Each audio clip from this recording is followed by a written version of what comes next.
Sledujete hlavní zpravodajskou relaci televize Nova dnes s Lucií Borhyovou a Rejem Korantengem. Je to tak, dobrý večer, jako každý den v tento čas začínají televizní noviny. Příjemný dobrý večer, jsme rádi, že jste s námi. Zemřel bývalý vysoký funkcionář KSČ Vasil Bilák, jeden ze strůjců dopisu, na jehož základě vtrhla vojska Varšavské smlouvy v roce 68 do Československa, se dožil 96 let. Další hrozba zimní olympiádě. Úřady Spojených států varují letecké společnosti směřující do Soči před výbušninami v tubách od zubních past. Výbuch plynu, který včera v Ostravě zničil rodinný dům, si vybral oběť na životě. Majitel domu, kterého zasypaly trosky, v nemocnici zemřel. Povodně, vichřice, blesk a oheň. S těmito přírodními živly museli lidé napříč republikou bojovat i minulý rok. Celkem loni živly způsobily 92 000 škodních událostí za desítky miliard korun. Rovnou polovinu z nich zavinila velká voda. Pojišťovny vydaly srovnání krajů, ze kterého vyplývá, kde který živel škodí nejvíce. Povodně. Velká voda se minulý rok přehnala hned několika regiony republiky. Nejhůř na to byl Středočeský kraj. Ty střední Čechy pozbírali vlastně veškeré vody, veškeré srážky, které napadaly na celém tom ostatním území, a ta povodňová vlna byla vlastně největší. Symbolem loňských povodní se staly Středočeské Zálezlice. Tam voda odřízla obec od světa na několik dní, stejně jako v roce 2002. Už si myslíte, že máte vyhráno? Podívejte se. Čím větší je riziko té povodně, tím vyšší je pojistné. V úplně extrémně záplavových oblastech ten člověk vlastně si ani nemůže už potom sjednat pojištění proti povodni nebo záplavě. Vichřice. Se silným větrem loni lidé bojovali hlavně na Pardubicku. Může to mít souvislost s přechodem atmosférických front nebo s určitým typem povětrnostních situací. Orkán Xaver ale v prosinci pustošil třeba i sever Čech. Kroupy.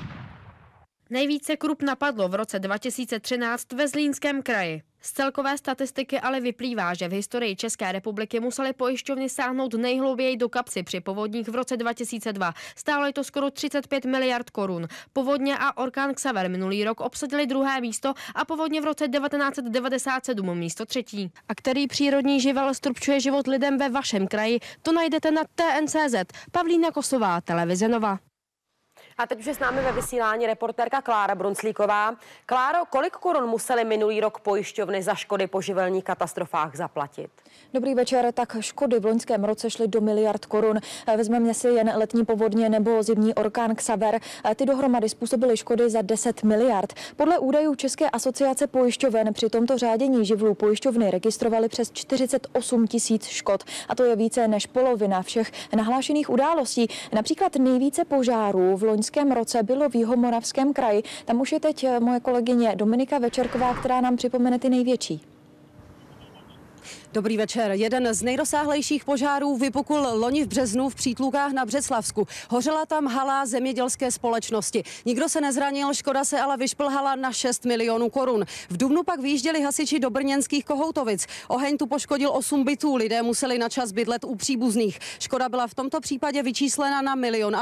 Velký podíl na prvenství v rámci České republiky mají i letní vedra. Na jižní Moravě hořely především pole, tráva a lesy. Zřejmě největší požár vypukl na Znojemsku, kde schořelo obilí na 40 hektarech polí. V Drážovicích na Vyškovsku dokonce hořel kombajn a škoda dosáhla 4 milionů korun. Češi se podle průzkumu obávají nejvíce právě požáru. Pojišťovny ale škody jimi napáchané řeší ze všeho nejméně.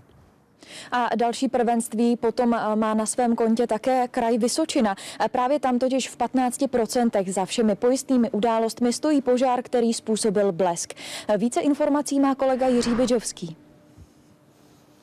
Dobrý večer, Kláro, ano, je to tak. Podle hasičů se jedná zhruba o 10 takových případů a ročně se ty škody pohybují v řádech milionů korun. Podle odborníků je Vysočina kraj, který svým kopcovitým terénem ty blesky prostě přitahuje. Jeden takový příklad se stal například na Třebíčsku, kdy blesk uhodil do tovární haly na výrobu vzduchotechniky. Tam tehdy vznikla škoda vyšší než 1 milion korun. Neuplynul ale ani měsíc a blesk znovu řádil. Tentokrát zapálil střechu rodinného domu v Bolechově na Pelhřimovsku. Tam ta škoda nebyla tak vysoká, něco kolem 10 000, ale díky rychlé práci hasičů se podařilo ochránit majetek za téměř 3 miliony korun. Na druhém místě co se týče požárů způsobených bleskem, jsou kraje Jihomoravský a Liberecký se 13% všech pojistných událostí. To je ode mne vše, hezký večer. Tak přejdeme k dalším tématům. Radost v ostravské zoologické zahradě vystřídal strach. Ošetřovatelé tam bojují o život sloního mláděte, které se narodilo před 2 dny. Mládě totiž vůbec nechce přijímat potravu. Podrobnosti v jedné z dalších reportáží, tak zůstaňte s námi. Zemřel Vasil Bilak, jedna z nejzápornějších postav československých dějin po roce 1968. Z neúspěšného krejčího se chladným kalkulem vypracoval až na hlavního ideologa komunistické strany. Jako jeden z 5 čelných komunistů podepsal takzvaný zvací dopis, na jehož základě v srpnu 1968 vtrhla do Československa vojska Varšavské smlouvy.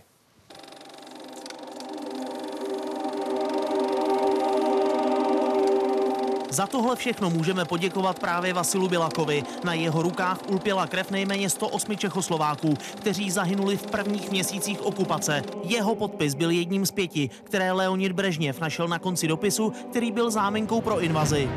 Obracím se na vás, soudruhu Brežněve, s výzvou i prosbou o bratrskou pomoc naší straně, všemu našemu lidu při odražení sil, které nejenže svádějí průběh demokratického ozdravení života celé socialistické společnosti na scestí, ale ve své podstatě vytvářejí vážné nebezpečí pro samotný osud socialismu v ČSSR. Jen podpis tohoto dopisu podle tehdejších zákonů znamenal vlastizradu. Je vyšetřován pro podezření z trestného činu porušení zákona na ochranu míru. Bilak ale za podraz na národě nikdy potrestán nebyl. Pravím, že nemuselo k tomu dojít, ale žiaľ, že sa neplnili záväzky, ktoré sme na seba vzali, že naopak sa provokovalo. Vasil Bilak byl v době normalizace stínem Gustáva Husáka i Lubomíra Štrougala. Brousil si zuby na post generálního tajemníka strany. Nikdy se jim ale nestal. Svoje stalinistické názory neopustil ani v 80. letech, kdy byl jedním z mála odpůrců Gorbačovovy perestrojky, ani po vyloučení z KSČ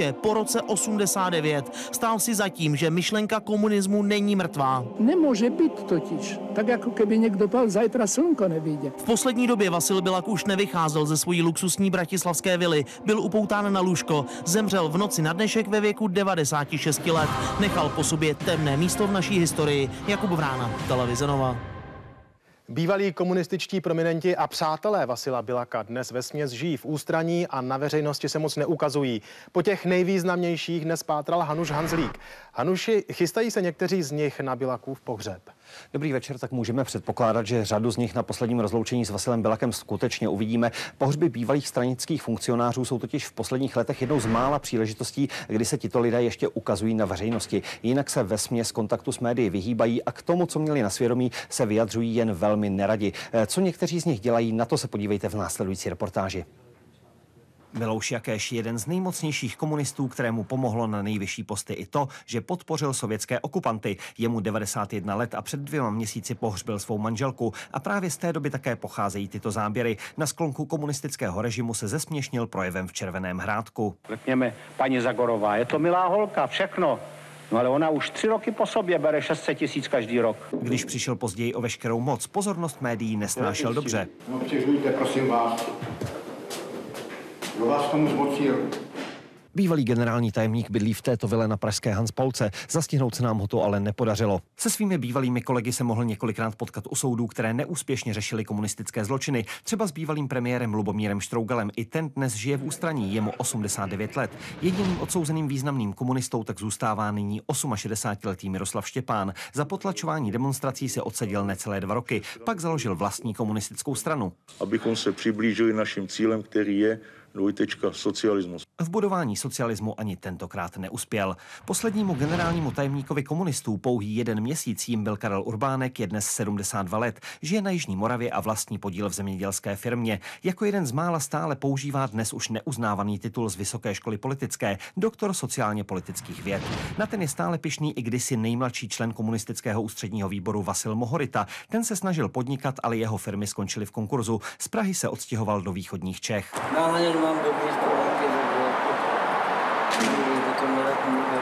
Mohorita před lety dokonce říkal, že se musel na stará kolena živit mytím nádobí v londýnských restauracích. Hanuš Hanzlík, Televize Nova. Právní firmy, které pro své klienty vymáhají na bankách údajně neoprávněné poplatky za vedení jejich úvěrů, podali trestní oznámení na Obvodní soud pro Prahu 5. Ten prý jedná nestandardně a podezřele. O všech případech týkajících se navracení bankovních poplatků totiž podle nich nově rozhoduje už jen jeden soudce a ten je údajně zaujatý. Do boje o navrácení peněz za zaplacené bankovní poplatky se během 2 let zapojilo na 300 000 klientů. Mezi nimi i Tomáš Weber. Ten od roku 2005 platil za vedení úvěrového účtu 200 korun měsíčně a za 9 let tak přišel o 21 000 korun 600. U soudu mohlo vysoudit poplatky za poslední 4 roky, tedy 9 600. Soudce Obvodního soudu pro Prahu 5 ale řekl ne. Ty banky mají poplatky a dalších x poplatků, já nevím, i nesmyslných, takže překvapilo mě to, protože jsem myslel, že to je neoprávněné. To se ale iniciátorům navrácení bankovních poplatků nelíbilo. Rozhodnutí soudu v neprospěch klienta totiž stejně jako v dalších 75 případech prováděl sám soudce Michal Holub. Ten si dokonce zřídil vlastní jednočlenný senát, který teď řeší asi 4 000 podobných případů. A to je podle iniciátorů porušení práva na zákonného zástupce. Každý z nás by měl mít právo na zákonného soudce nějakým způsobem náhodně, řekněme, vybraného. Podezřelých praktik používá tento soudce ale prý daleko více. Týchto lidí odsúdiť bez toho, aby zaplatili súdny poplatok, bez toho, aby dokázali tí ľudia si akomkoľvek vyjadrenie poslať. Ešte keď prehrajú, tak prizná pán Holub trohy právneho zastúpenia banke. Soudce Holub si z nařčení ale zřejmě hlavu příliš nedělá. Je to nějaká snaha zabránit zdejšímu soudu, aby ve věcech konal. Případem se bude zabývat policie a pokud se prokáže, že soudce Obvodního soudu byl podjatý, Městský soud v Praze může nařídit, aby tuto kauzu řešil jiný soudce. Lucie Poništová, Televize Nova. Elitní policisté z týmu, který se vrací k nevyřešeným vraždám, dnes obvinili muže z 9 let staré vraždy, která se stala v Otrokovicích. O jeho zadržení jsme vám říkali už včera. Štáb Televize Nova byl jako jediný u toho, když podezřelého muže vrtulníkem odváželi na výslech do Prahy. Hrozí mu i výjimečný trest. Záběry ze včerejšího odpoledne přímo na ulici v Otrokovicích ozbrojené komando sráží podezřelého z brutální vraždy na kolena a nasazuje mu pouta. Odváží ho na letiště, kde na něj čeká vrtulník, míří rovnou na výslech do Prahy. Zadrženým je 37letý místní muž, nic víc policisté říct nechtějí. Podle informací Televize Nova ale má jít o člena tehdejší ochranky podnikatele Pavla Nevařila. Ten mimo jiné provozoval výherní automaty a vlastnil restauraci. Vrahem je údajně recidivista, který už byl v minulosti ve vězení. Tento člověk byl obviněn dnešního dne a za účasti advokáta byl vyslechnut. Pavel Nevařil byl zavražděn ve svém novém bytě během první noci, kterou tam strávil. S vrahem se znal, zřejmě ho sám pustil do bytu. Navíc o tom, že se přestěhoval, vědělo jen několik lidí. Sousedé ho vůbec neznali. Dcera tady bydlí, ale ta tady bydlí, tak já nevím, takhle určitě ne. Vůbec vám to nic neříká? Ne. Nevíte? Nevím.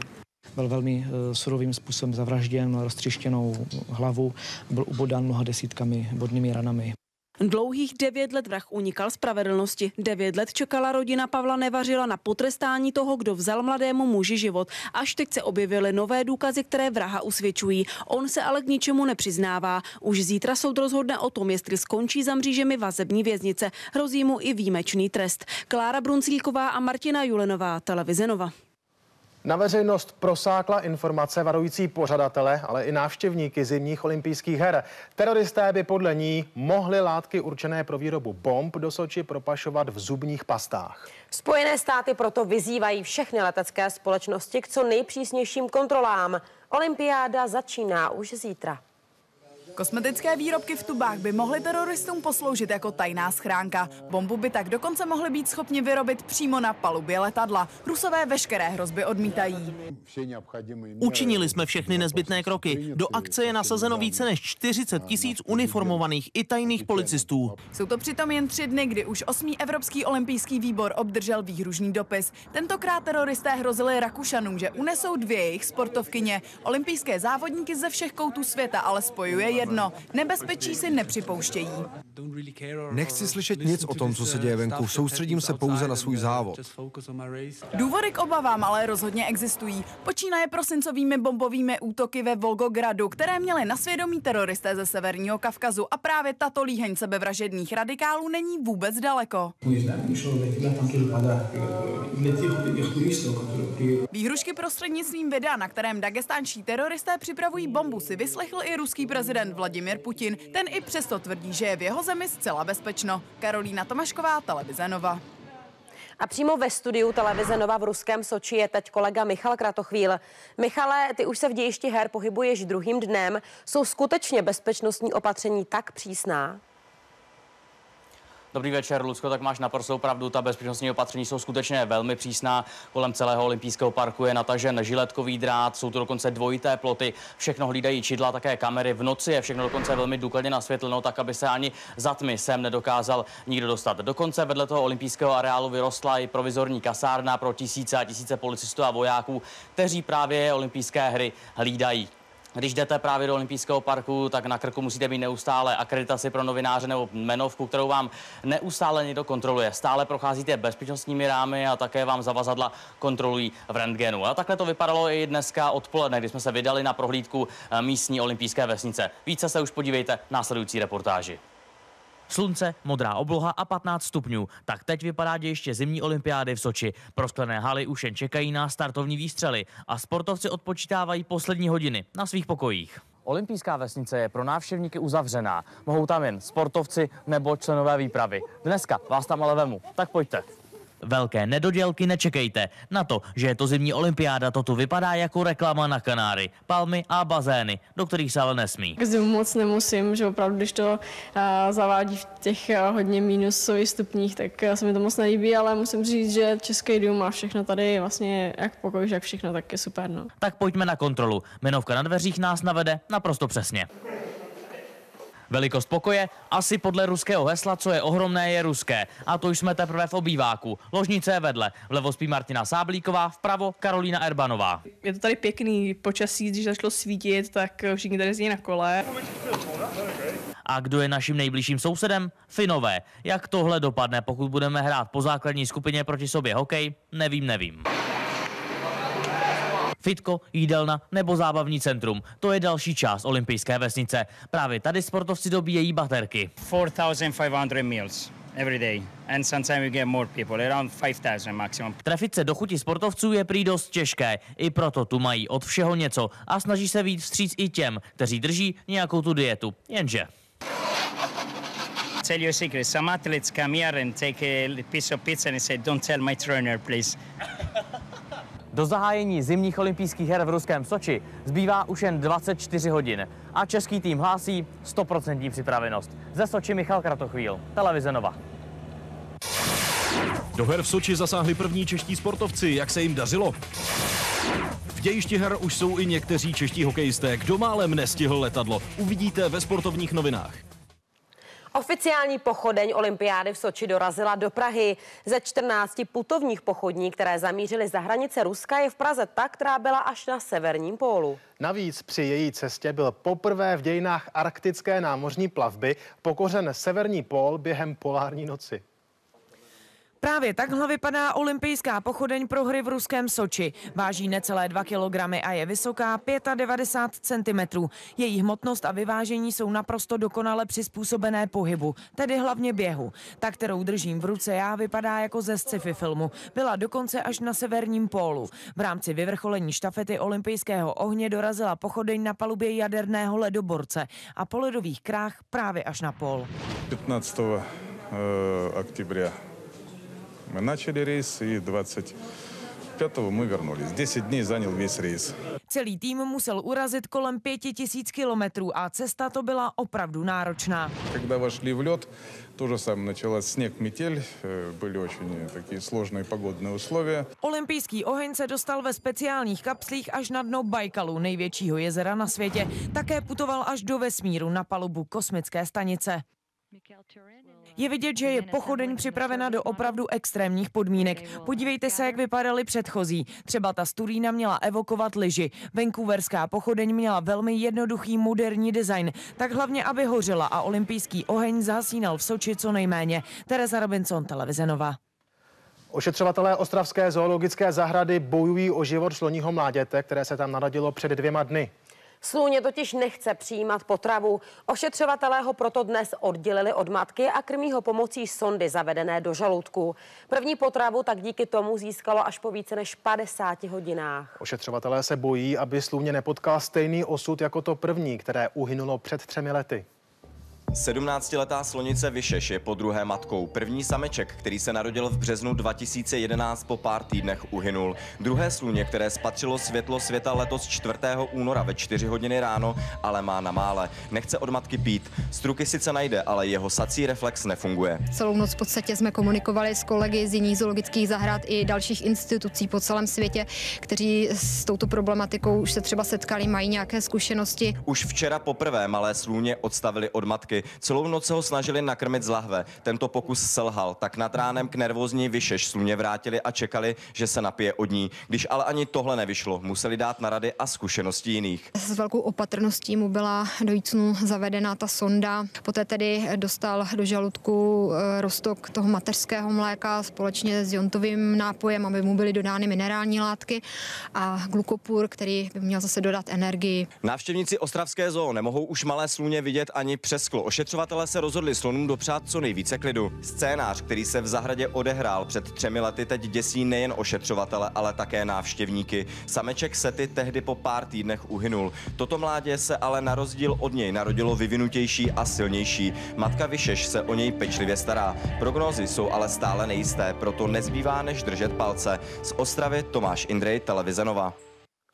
Poslanecká sněmovna má kompletní vedení. Posledním zbývajícím místopředsedou byl dnes zvolen lidovecký kandidát Jan Bartošek. Bartošek nahradil svého stranického šéfa Pavla Bělobrádka, který se kvůli postu ve vládě vzdal funkce v dolní komoře. Sněmovna má teď 4 místopředsedy.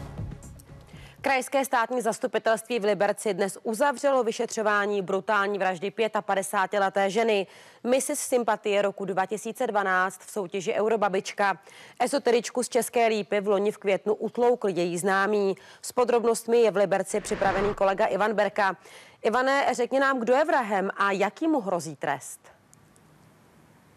Dobrý večer, tak ta odpověď jakoby vypadla tak trošku z klasické detektivkové předlohy. Podle obžaloby je totiž vrahem ezoteričký Zahradník a dokonce se i tak jmenuje. A k tomu příjmení nepřišel náhodou, vyženil ho, když vyšel z vězení. Dříve se jmenoval František Návoj a před soudem za vraždu bude stát opakovaně. V roce 1997 totiž utloukl teprve 12letého chlapce. Liberecký soud ho tehdy poslal na 14 let za mříže. Ten trest, ten mu vypršel před 2 lety. No a shodou náhod se pak dostal právě k 55leté ezoteričce do České Lípy.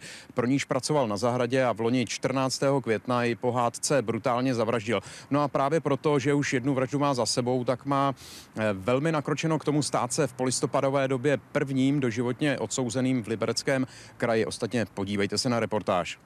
Na 14 let dnes krajský soud v Liberci poslal do věznice s ostrahou celorepublikového přeborníka v bojových uměních. V roce 1997 chtěl František Návoj uprchnout do cizinecké legie. Měl i obdivovatele, 12letého chlapce. Dostali se do sporu, protože okradl jeho babičku. Návoj se neudržel a 4 kopy ho zabil. Trest si odpykal a věznici opustil před 2 lety. Změnil se jméno a seznámil se s 55letou ženou, u níž začal pracovat jako zahradník. Se zabývala těmi věcmi, jako že nějakou tou ezoterikou a přírodním léčitelstvím a bylinkama. V roce 2012 se stala držitelkou titulu Mrs. Eurobabička. Jmenuji se pocházím z České Lípy, mám 2 syny a jednoho maličkého 2letého vnoučka.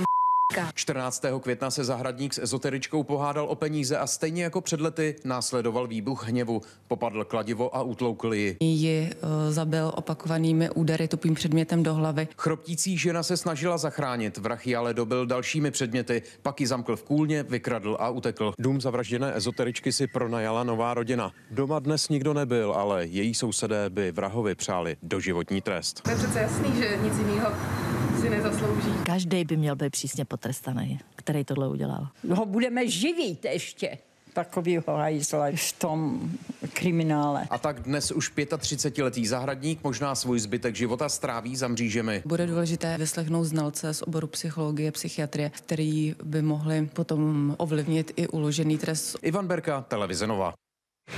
Odborník otestoval energetické nápoje, který vás povzbudí a který může spíše ublížit. Test najdete na webu TN.cz. Štábu televize Nova se podařilo zjistit nové informace k rozsáhlému případu korupce na odboru dopravy v Kolíně. V prosinci 2012 tam policie zatkla 2 úředníky, které podezřívá, že legalizovali stovky kradených aut.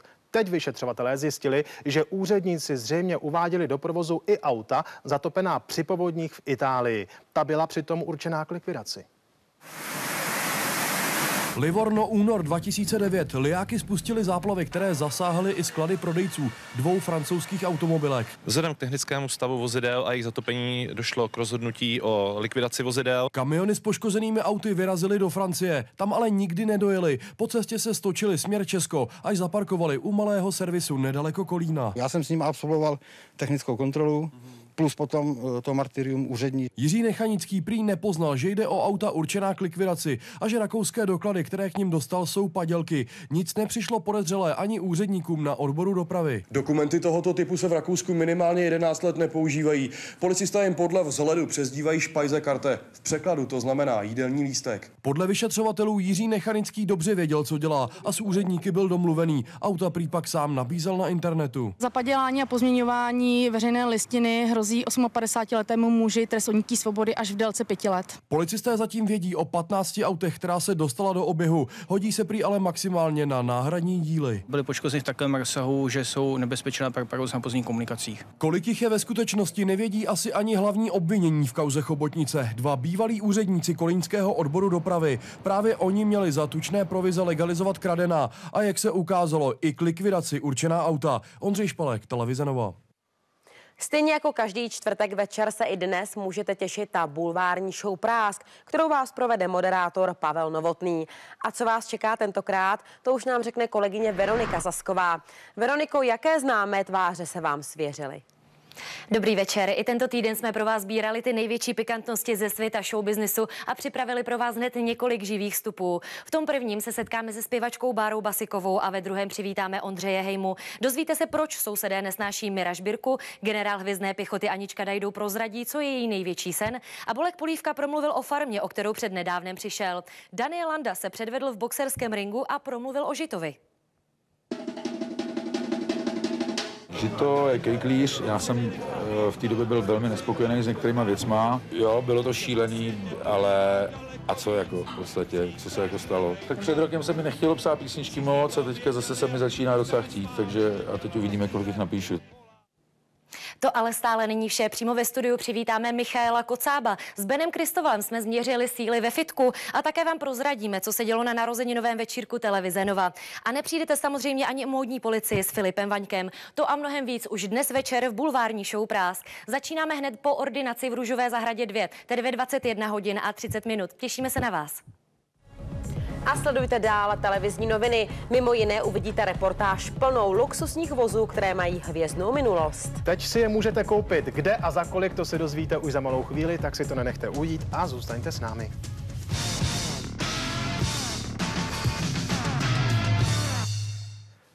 Konec skupování exekucí ze všech koutů republiky a zastavit tak jejich zbytečné předražování. To jsou ve zkratce cíle novely exekučního řádu, která má podle informací televize Nova už zítra zamířit do Poslanecké sněmovny. Pohledávky by podle ní měl vymáhat vždy exekutor z kraje, ve kterém dlužník bydlí.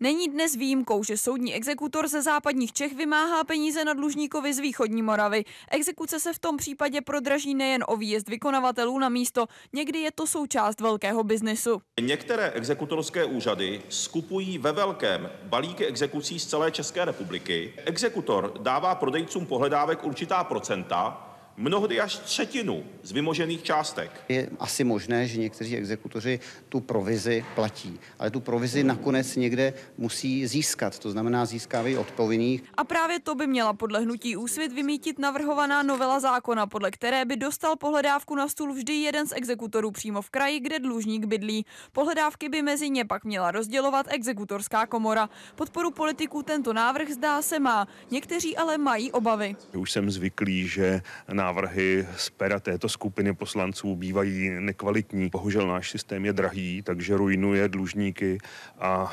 nepomáhá ani věřitelům. Jako klíčovou otázku v této oblasti považuji snížení nákladů v souvislosti s vymáháním dluhu. Poslanci Úsvitu chtějí dál navrhnout také návrat exekutorů ze soukromé sféry zpět na soudy. A tady zřejmě narazí. Tak totiž fungovalo vymáhání dluhů dříve. Bylo neefektivní a drahé. Náklady exekucí jsme navíc platili my, daňoví poplatníci. Zuzana Štíchová, Televize Nova.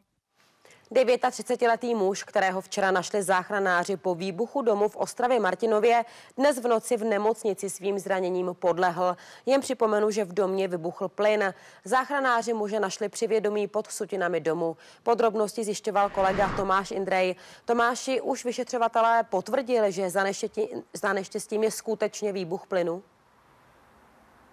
Dobrý večer. Vyšetřovatelé zatím tragickou událost, která se stala včera nad ránem, neuzavřeli. Zatím není jasné, proč exploze nastala. 39letého muže, který v domě spal, napojili v nemocnici na plicní ventilaci a udržovali v umělém spánku. Jeho stav byl ale kritický a v noci se výrazně zhoršil a muž vážným zraněním podlehl. Já jen připomenu, že včera nad ránem došlo k obrovskému výbuchu rodinného domku v Ostravě Martinově. Muže hasiči našli, když začali uklízet sutiny po explozi a museli ho vyprostit. Podle svědků byl na místě cítit plyn. Výbuch byl natolik silný, že z domu zbyly pouze trosky. Více už policejní mluvčí Gabriela Holčáková. Prověřování okolností události i nadále pokračuje. Kriminalisté budou realizovat výslechy osob, dále byly vyžádány stanoviska znalců. Loupež banky z listopadu loňského roku se podařilo vyřešit lounským kriminalistům. Případ byl neobvyklý v tom, že policisté sice zajistili stopy, ty je ale dlouho nevedli k žádnému pachateli. Nakonec vypomohli místní, kteří částečně pomohli identifikovat maskovaného lupiče z kamerových záznamů. 27. listopad loňského roku. Maskovaný muž s kapucí na hlavě ve slunečních brýlích a šátkem přes obličej přichází k přepážce. Pokladní podává lístek, kde ji žádá o peníze. Ta mu je okamžitě dává. Lupič si je dává do igelitky. Ještě než odejde, ale rukávem otírá místa, kterých se dotkl. Nezapomněl na přepážku ani na kliku od vstupních dveří. Vzhledem k tomu, že neměl s tím zkušenosti, když to řeknu takhle, tak prostě tam stopy zanechal i tak, který prostě pro nás byly použitelný a využitelný. Kriminalisté začali stopy porovnávat hned v několika databázích, jenže marně. K jejich překvapení se ukázalo, že muž nemá žádnou trestní minulost. I to, že při hodinách češtiny evidentně chyběl, nikam nevedlo. Tady vidíte text z papírku, který nechal na pokladně. Zabrat nám to dalo už jenom teda z toho hlediska, že jsme měli stopy a neměli jsme je s kým porovnat. Díky zveřejněnému záznamu z kamer se začali ozývat lidé, kteří policisty navedli na správnou stopu. Čekal je ale nelehký úkol dokázat, že je to právě on. Samozřejmě, že jsme na něj důkazy měli a ten člověk v prvopočátku odmítal vypovídat, následně se potom doznal. Muž byl nezaměstnaný, prý loupil kvůli penězům, těmi částečně uhradil i své dluhy. I to byl jeden z důkazů. Muž je nyní ve vazbě, za loupež mu hrozí až 10 let vězení. Jitka Fárová, Televize Nova. Pokud máte rádi luxusní vozy a navíc ty, které dříve patřily známým osobnostem, tak vás určitě nadchneme následující reportáží. Podíváme se totiž na jednu aukci do Paříže. Tam jsou auta, která mají opravdu hvězdnou minulost. Ohnivý Chevrolet, ve kterém se proháněl Beatlesák Ringo Starr, nablízkaný Rolls-Royce francouzské herečky Brigitte Bardot, ale i motorka, která měla původně říkat pane papežovi Františkovi. To jsou největší lákadla této aukce. Ringo Starr si černého mazlíčka koupil v roce 1957 a podle organizátorů ho tenkrát navrhl jeden z nejlepších amerických designérů aut. Takového si hned tak někdo nemohl dovolit. Brigitte Bardot, sexuální symbol 50. a 60. let 20. století, si zase auto pořídila jen několik let poté, co oslňovala diváky ve svém nejúspěšnějším filmu A Bůh stvořil ženu. Na auto si ale budoucí majitel musí připravit pořádný balík. Vyvolávací cena je 6 milionů korun. Řada místních si ještě pamatuje, když v tomto autě přijela do Paříže. Doslova ji tenkrát zasypali květinami a čokoládovými bonbóny. A nejen milovníci hvězdných vozů si přijdou v Paříži na své. Vedle aukce se koná i výstava retro automobilů. Je to jedinečná šance vidět tolik starých a úžasných vozů pohromadě. Každý z nich má tak silnou historii. Zřejmě nejdražším kouskem výstavy je sportovní vůz Ferrari z roku 1967. Jeho cena se pohybuje v řádu desítek milionů korun. Kuriozitou jsou ale labutí auta, která patřila hinduistickým panovníkům. Martina Nášelová, Televize Nova. Nový areál palestinské ambasády je dnes opět hlavním tématem v pražském Suchdole. Je totiž jediným bodem programu dnešního mimořádného jednání zastupitelstva. Přímo na místě je také kolega Martin Schneider. Martine, dorazilo na jednání hodně lidí? Dobrý večer. Ano, na jednání dorazilo opravdu hodně lidí. Jak už za malou chvíli budete moci vidět, tak lidé opravdu stojí a sedí, kde se dá. Kromě lidí a zastupitelstva na to dnešní jednání také dorazili zástupci ministerstva zahraničí, palestinské ambasády a také policie. Policie nicméně už dnes zveřejnila výsledky některých expertíz a ty se týkaly zejména zbraní a výbušnin. Opravdu potvrdila, že zbraně a výbušniny pocházely z přibližně 70. a 80. let minulého století a nebyl s nimi spáchan žádný trestný čin. Na tom dnešním jednáním se probírá opravdu situace kolem palestinské ambasády opravdu ze všech stran, a to jak bezpečnostní situace v okolí, tak třeba například i bezpečnostní kamery právě v okolí ambasády. No a vy už se teď podívejte, jak se situace kolem té palestinské ambasády vyvíjela od toho osudného dne.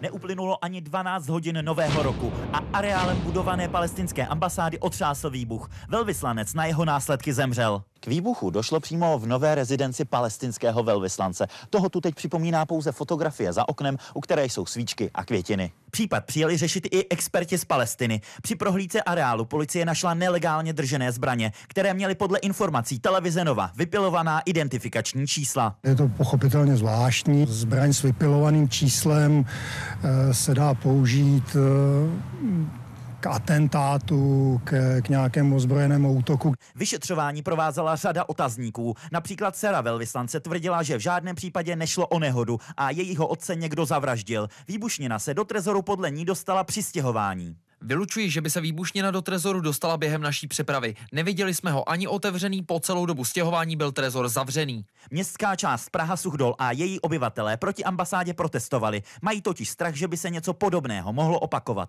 Úplně nejjednodušší samozřejmě bylo vyhostit palestinskou ambasádu z České republiky.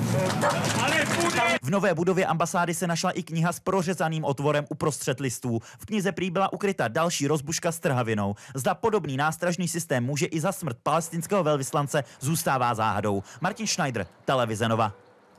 Městská policie v Karlových Varech začala pokutovat lidi za krmení holubů v lázeňské části města. Zákaz podle strážníků nejčastěji porušují rusky hovořící turisté, kterých ročně do lázní přijíždí více než 100 000. Velitel městské policie dokonce začal obesílat ruské časopisy, aby turisté zákaz začali opravdu respektovat.